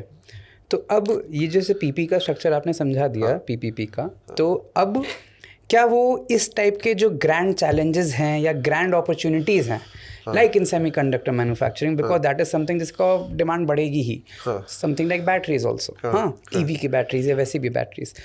सो how can this model be use to leverage कि हमारे इंडिया का जो टैलेंट है, जो डेमोग्राफिक डिविडेंड हम तब से पढ़ते आ रहे हैं 10-20 साल से, बिल्कुल, क्या वो आपको एक रियलिस्टिकली लगता है वो लेवरेज हो के हम ये सब चीज़ को टैकल करने का एक अच्छा तरीका हो सकता है? बिल्कुल हो सकता है. सी पीपीपी, आई थिंक मैं अकेला नहीं बोल रहा हूँ, world over there are many papers which says that PPP is a very good mode for AI development.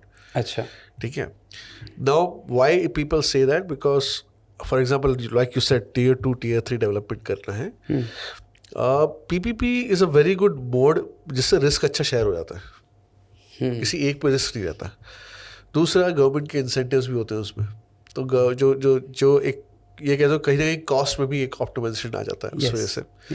तो और उसकी वजह से क्या होता है, गवर्नमेंट का जो लैंड है, लैंड तो जल्दी गवर्नमेंट का ही होता है या प्रोजेक्ट गवर्नमेंट का होता है, उस वजह से क्या होता है कि the reachability of that private party skill reaches to penetrates to the rural areas and other areas as well.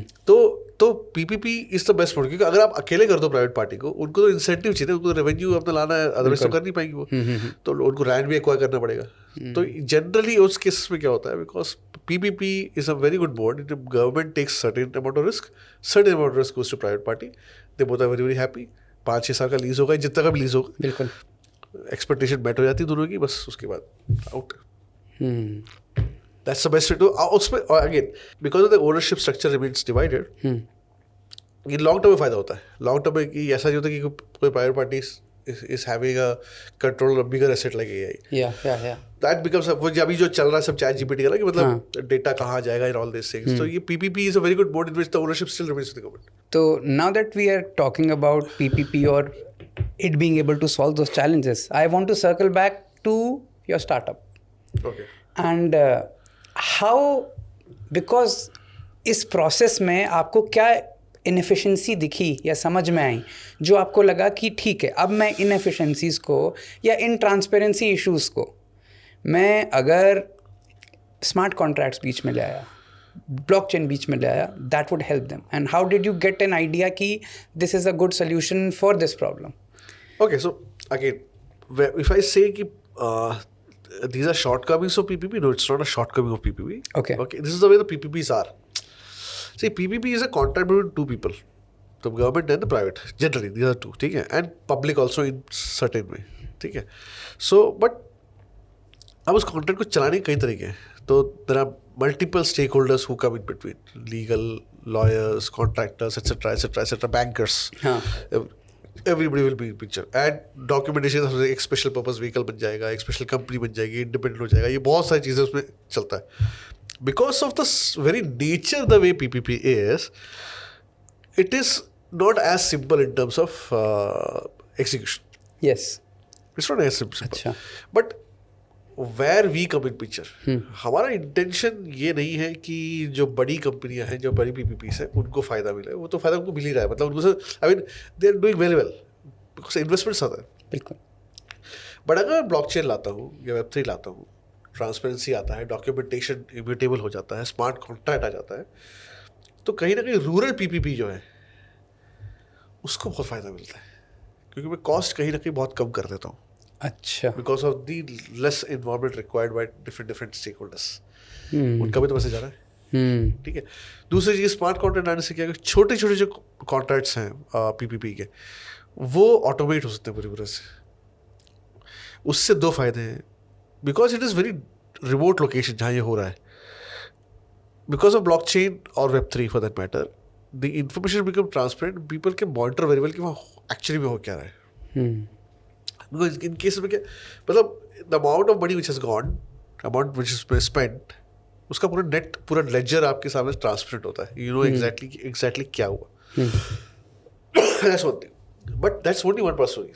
But we also extended scope with AI, which said that smart contract बनाना कोई बड़ी बात नहीं है. Smart contract हर blockchain company बना सकती है. PPP समझना और स्मार्ट कॉन्ट्रैक्ट बनाना is a different ball game. AI मेरा वहाँ का हेल्प करता है कि understanding a PPP and creating a code which simulates or mimics the same PPP which you're expecting to do is where the AI comes in picture. तो मेरा blockchain में मेरा स्मार्ट कॉन्ट्रैक्ट बन रहा है, बट वो ब्लॉकचेन का code जो स्मार्ट कॉन्ट्रैक्ट चाहिए वो मेरा AI बनाता है. You get the point? Now that AI knows about PPP, type of PPP, etc., everything about PPP, कैसे चलता है, क्या होता है, कैसा है. तो अगर आपसे ये क्वेश्चन पूछोगे कि भैया कि मुझे यार मेरा ये इशू है और ये मेरा लैंड है, क्या कर सकता, तो वो बता देगा इस लैंड पे इस तरह का PPP चलेगा, इस PPP के लिए ये स्टेक होल्डर होने चाहिए, और आपको करना है तो ये मेरा सिस्टम फ्लो चार्ट है, आप इसमें ये आप संभालो, ये बाकी मैं संभालता हूँ. तो वो कहीं ना कहीं it helps the consumer to a very large level, saying that अरे यार ओके, अब मुझे पता है, मुझे बिड करना है तो मुझे करना क्या है. फॉर एग्जाम्पल रोड कॉन्ट्रैक्ट है, उसे बिड करना है, you can just access and do it, और वो कोड उसके वॉलेट को बाइंड कर दे तो money translation everything is smart contract directly. तो मैंने वो स्मार्ट कॉन्ट्रैक्ट के लिए जो थर्ड पार्टी के लिए डिपेंड था वो भी हटा दिया, रिपोजिटरी पूरी AI में कर दी, ताकि one stop solution for everything. तब मुझे पता हो कि सारा स्टेक होल्डर कितना है, it becomes largely very low, because of which it really helps the PPPs which are more remote in nature. True. That's the point. Okay. So on that note, we are towards the tail end of our conversation. तो उसमें मैं बस आपसे एक question पूछना चाहता हूँ जो मुझे क्लैरिटी चाहिए. क्लैरिटी मतलब कि आपकी हेल्प चाहिए बेसिकली. उसमें क्या है, मैं ये समझना चाहता हूँ कि as a person who's the dean of a business school, who's an entrepreneur, आपके इंटरेस्ट में है कि आप करेक्ट बेट्स लो टेक्नोलॉजी पे, गलत बेट्स आप टेक्नोलॉजी पे लोगे, it cost you both materially and financially, right? Absolutely. How do you distinguish between hype cycles? Her technology का, क्रिप्टो का हाइप साइकिल था, इसका हाइप साइकिल था कि ये पूरी दुनिया बदल देगा, अभी करंटली एआई के हाइप साइकिल में. तो how does one smartly differentiate कि भाई इसमें थोड़ा संभल के वो रखो? How would you advise? Okay, very point. So as a teacher क्या है ना, मुझे थोड़ा लेंथी आंसर देना पड़ता है. ठीक है, शॉर्ट आंसर्स होते नहीं है. ठीक है, तो okay, first of all understand what is a hype cycle. Hype cycle is not that the technology has hype. No, hype cycle में क्या होता है, it creates a trend of companies which says that I have the technology, I can give you something. उनमें आधे company को वो technology होती नहीं है, या उस टेक्नोलॉजी का पार्शियलिटी होता है. For example, go back to .com bubble, the best known. तो इंटरनेट का हाइप साइकिल चल रहा था. ठीक है, तो हर कंपनी जिसके बाद .com था वो इंटरनेट कंपनी है. आज बच्चा जानता है कि .com इंटरनेट से कोई रिलेशन नहीं. मतलब .com doesn't mean you are internet company, doesn't make you internet. What is your product? Nothing. तो उस समय कहता है कि अगर आपको आगे .com लिखा हुआ है, you are internet company. That is how it started. ठीक है, तो डाउनफॉल आया, पूरा डिबैकल हो गया. मतलब money got like flushed out from the market. ठीक है, it didn't die the internet. People को यही समझ, पीपल हाइप साइकिल को टेक्नोलॉजी से जब अटैच करते हैं वहाँ इशू होता है. टेक्नोलॉजी कहीं नहीं गई थी, टेक्नोलॉजी वहीं की वहीं बैठी हुई थी. उसको उठाया, गिराया, कुछ भी किया, इंटरनेट वहीं था. उस पूरे जो मंथन कहते हैं ना उसको, उस मंथन में गूगल बाहर आया, फेसबुक बाहर आया, अमेजोन बाहर आया. अमेजोन ने ई लाइब्रेरी के उसमें किया, सोशल नेटवर्क में फेसबुक ने किया, गूगल ने सर्च इंजन में किया. इन तीनों ने इंटरनेट को पुश किया इन ए डिफरेंट लेवल. तो इंटरनेट कभी डाई डाउन नहीं हुआ था. मतलब .com बबल में .com गया था, मतलब कंपनीज गई थी. तो हाइप साइकिल में कभी भी ऐसा नहीं होता कि टेक्नोलॉजी डाई करती है. It is the companies who doesn't even know exactly, which are not adding value, to be very frank. Go down. ठीक है, now as a teacher, now first question to answer is whether AI is a hype cycle और not. Hype cycle में क्या होता है, you talk a lot about something, ground में इसमें कुछ नहीं होता. मेटावर्स एक हाइप साइकिल था. मेटावर्स टेक्नोलॉजी कहीं नहीं गई, अभी भी है. ग्राउंड में कुछ नहीं हो रहा था. ग्राउंड लोग गेम खेल रहे थे और थोड़ा बहुत बीच में गेम कॉइन्स ब्लॉकचेन की वजह से चल रहा था. और उस पूरे केस में क्या हुआ कि लोगों ने, आधों को पता भी था मेटावर्स क्या है. मेटावर्स क्या है, सॉरी अब फिर मैं वही चैप्टर चीज सुना, जहाँ वो NFT की बात की हमने, याद है? तो इमेज किसी स्मार्ट कॉन्टेंट होता है. अब इमेजिन करो ऐसे कई सारे डिजिटल इमेजेस हैं, हर इमेज में स्मार्ट कॉन्ट्रैक्ट्स हैं. तो उसी तरह से आपने पूरे डिजिटल इमेज का एक इकोसिस्टम बना रखा है जो ब्लॉकचेन अनेबल्ड है. मतलब उसके अंदर अगर मेरा अवतार जा रहा है तो उसकी पूरी मॉनिटरिंग हो रही है. उसके अंदर मैं बिटकॉइन से ट्रांजैक्शन कर सकता हूँ, बैंकिंग कर सकता हूँ. तो this digital world is called metaverse. Otherwise VR headset लगा के किसी एनिमेशन वर्ल्ड में जाना, ये PS2 में भी आता था, बट सोनी ने कभी उसे मेटावर्स का नाम नहीं दिया. प्रॉब्लम क्या थी, मेजॉरिटी कंपनीज अगर आप देखोगे जो पिछले 3-4 साल पहले में, वो उस VR हेडसेट अनेबल्ड वर्ल्ड को मेटावर्स के नाम पे बेच रही थी. And it didn't work out because ultimately जो मेटावर्स कंसेप्ट था वो ये था कि you can work like you can actually have a economy inside it. जो ब्लॉकचेन अनेबल कर रहा था, इसीलिए मेटावर्स वापस आया. 92 में मेटावर्स का कॉइन हुआ था फर्स्ट टाइम, उसके बाद डाई डाउन हो गया था वो, बिकॉज उसको अच्छे को लाए कैसे. तो ब्लॉकचेन विच समहाउ पीपल कि अब डिजिटल करेंसी पॉसिबल है. बट डिजिटल करेंसी पॉसिबल है और डिजिटल एसेट पॉसिबल है, तो डिजिटल एसेट मतलब डिजिटल वर्ल्ड पॉसिबल है. That is how this metaverse concept keep it. तो आपको पता चाहिए आप करना क्या चाह रहे हो, क्या सोच रहे हो. जनरली क्या हो गया, लोगों ने क्या मेटावर्स बेचना शुरू कर दिया. बेचना मतलब क्या, वो VR हेडसेट और उस पर एक डिजिटल वर्ल्ड लगा दिया. सो हाइप साइकिल कभी भी टेक्नोलॉजी को डाई नहीं करता, उन कंपनीज को डाई करता है जो मे बी उस टेक्नोलॉजी का अडॉप्ट नहीं कर पाए या कंज्यूमर तक पहुंच नहीं पाए. दूसरी चीज, what is the success of a technology or a success of a business? When consumer comes to you, consumer likes you, consumer adopts you, and consumer don't want to go anywhere else. As simple as that. आप ये तीनों चीज़ें नहीं कर रहे हो तो hype cycle आके एक टाइम आएगा जब आपकी वो हाइप साइकिल डाउन का मतलब क्या होता है, जब इन्वेस्टर्स आपसे पैसा मांगते हैं रिटर्न, तो डाउन होता है फिर, ऐसा एग्जैक्टली वर्क्स, ठीक है। तो आपको कहीं ना कहीं ये देखना चाहिए, कोई भी टेक्नोलॉजी आ रही है उस जब तक उसकी बातें हो रही है, बातें और बातों में क्या हो रहा है, इन्वेस्टर्स पैसा भी लगा रहे हैं उसमें, this is fine, is nothing wrong with hype cycle. हर का हाइप साइकिल आता है, ये का हाइप साइकिल चल रहा है तो ठीक है, आप उसमें पैसा लगा रहे हो, हाइप साइकिल चाहिए। हाइप साइकिल क्या करता है, एक ट्रेंड क्रिएट करता है, लोग तो पहुंचाता है इस बात को कि ये टेक्नोलॉजी है जो बहुत चीज़ें रिजॉल्व कर सकता है, बट अल्टीमेटली बोल के लास्ट में प्रोडक्ट तो चीज़ लास्ट में प्रोडक्ट नहीं आता मार्केट में, और प्रोडक्ट जब नहीं आता मार्केट में तो अब .com बबल इसीलिए हुआ, .com बबल के जस्ट बाद आया फेसबुक, जस्ट बाद आया गूगल, ये सब मतलब जो ऐसे प्राइम आए और अमेजोन उसके बाद आया, उसके बाद तो इंटरनेट का एरा था। उसके बाद फिर अब ब्लॉकचेन की बारी है। अब ब्लॉकचेन में यही दिक्कत हुई, ब्लॉकचेन का जो क्रिप्टो करेंसी के साथ मैचअप हुआ है, the hype cycle went for crypto currency, जो अभी भी आता जाता रहता है।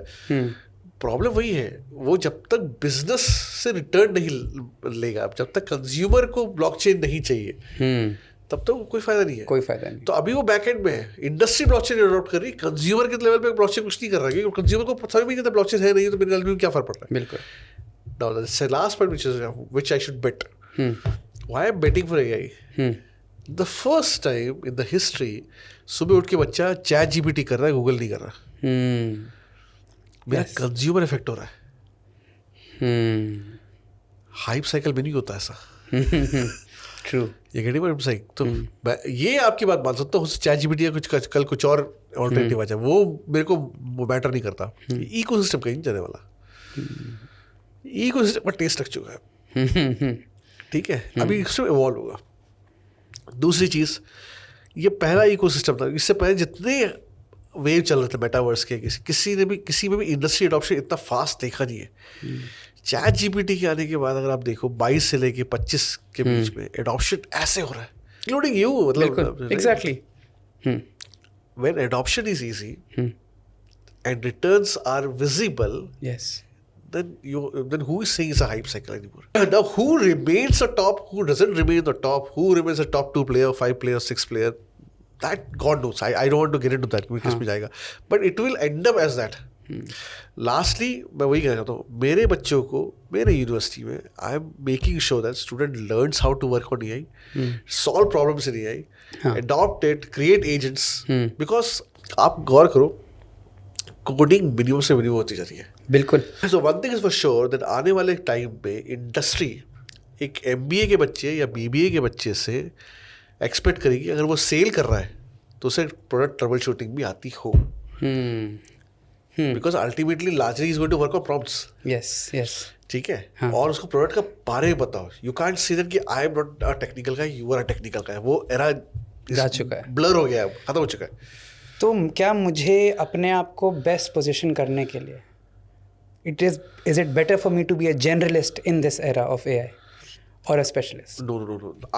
See, now, what you should be in this era, you should be more creative.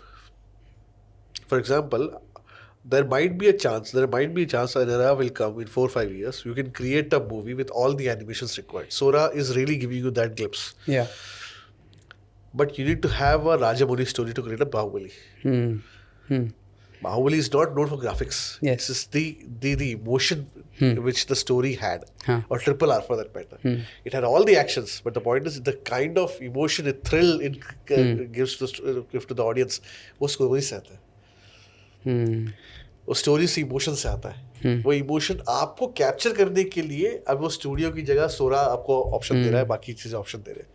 The creativity will not go anywhere. That is going to the biggest asset everybody will have. And the human touch will become even more important. Even more important. For example, अभी GPT बनाना, GPT बनाना हर कोई बनाएगा. The best GPT is which is most creative, which gives an output. For example, a nurse, she can create a GPT which may have more emotional connection with the patient. जो आप और मैं नहीं बना सकते यार, क्योंकि हम और आप सिर्फ प्रॉम्प्ट लिख दें कि ऐसा बना दें, जो ऐसा कर दे। वो जो नॉनसेंस आती है बीच में, यार ऐसे सिचुएशन में ऐसा रिएक्ट करो, ऐसे सिचुएशन में ऐसा बोलो, उसको ऐसे बोलो, that gives a much more this. तो वो जो एक्सपीरियंस और क्रिएटिविटी है वो टॉप नॉच होने वाला है, और आपको दिखेगा अगले 8-9 महीने में। आप वक्त में देखना, The top guy who is making GPTs will not be the guy who just makes GPT. आप उसमें कोई फर्क नहीं होगा. Yes. पर उसके आउटपुट में उसका टारगेट ऑडियंस का जो एडिक्शन है हाँ. वो देखेगा आपको. That's what I'm trying to talk about, and that will going to come in every field which is possible. So that's why and as a faculty I'm saying, this is the first time that the teacher and student are both in the same boat. Don't know where the things are going wrong. ठीक है. But I also feel the industry is also same है. वो accept नहीं कर रही, but उसको भी पता है कि आगे किसी को भी पता. तो let us collaborate. That's question. आप semiconductor की बात करते हैं. Let us collaborate. Let us have industry come in our ecosystem. And university goes to their ecosystem. Collaborate. This is the essential time to collaborate. Collaborate, fall together, rise again, fall together, rise again, and something will come out which is going to create a new destiny. Facebook prediction से नहीं आया था. Facebook iteration से आया है. Google एक iteration से आया है. वो iteration का phase अब आ चुका है. We have to iterate lot of times. वो time कहाँ है? वो कोई नहीं कर रहा है. And let us do that. A pathway will come out of it. That is how it is. On that beautiful note, I feel we need to end this conversation, but it was amazing conversation. मुझे बहुत मजा आया, and we all got to learn a lot. Thank you so much, sir. Thanks for having me. Thank you. Thanks.